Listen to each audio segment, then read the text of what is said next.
So, we all know how capitalism affects us as adults, but here's how it affects newborn babies. So, in the US, there is no federally paid maternity leave. The most a company gives off is maybe 10 to 12 weeks, but here, the New York Times is saying the average is 4 weeks or less. There is the FMLA, which allows two parents to take off for 12 weeks within a 12-month period, but it's unpaid. But either way, at only 10 to 12 weeks of age or 2 to 3 months, babies are still very new to this world, and they won't even be able to sit up until 6 months of age. Forget about sleeping through the night. Newborns wake up every 2 to 3 hours to be fed at night. And this aspect of the newborn stage specifically makes it really hard for new moms to go back to work because they're expected to give birth, take care of a newborn, and go back to work without any sleep. My own baby didn't sleep through the night until 18 months, and it's common to have sleep regressions until early childhood. I'm sure many of you remember waking up in the middle of the night to go seek the comfort of your parents. Enter sleep training. Sleep training is when you train your newborn baby to sleep,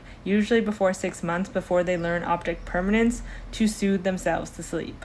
There's various methods to do this, but essentially it's putting your newborn down in a crib safely and letting them have periods of controlled crying. You start with a few minutes and soothe them, and then lengthen the amount of time you go in to intervene to help soothe them until they're able to soothe themselves.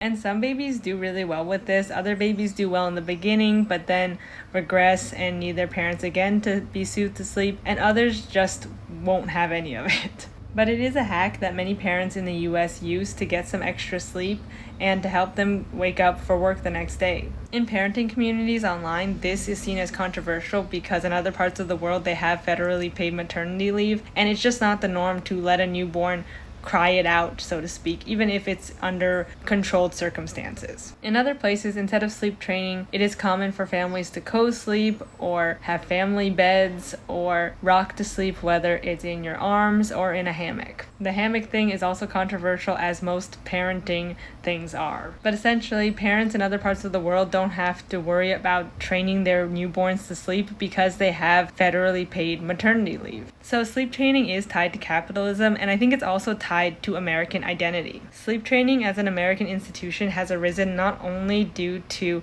capitalism and a lack of federally paid maternity leave, but also because of this American rhetoric or dogma that individuals need to be wholly self-sufficient right out of the womb. Even the term "cry it out" was coined by an American eugenicist. In 1893, this doctor, Dr. Luther Emmett Holt, basically told parents to stop spoiling their newborns and let them cry it out, whether it be to go to sleep or to not spoil them. Later in the 20th century, sleep training was more humanized by this guy named Ferber and was reframed as a way to help parents get more sleep and to let everyone sleep better, whether it be the baby or the parents, because the sleep deprivation with a newborn is real. I personally get why sleep training is used by parents, even though it's controversial, because again, sleep deprivation is real. It's not fun not getting any sleep, and some people swear by it and say that it helps their kids sleep better as well as themselves. So let me know what you think down below, but it is definitely not the norm when it comes to newborn sleep habits. So yeah, let me know where you're from and what you think about this all down below if you've heard about it before. So I'll see you in the next one.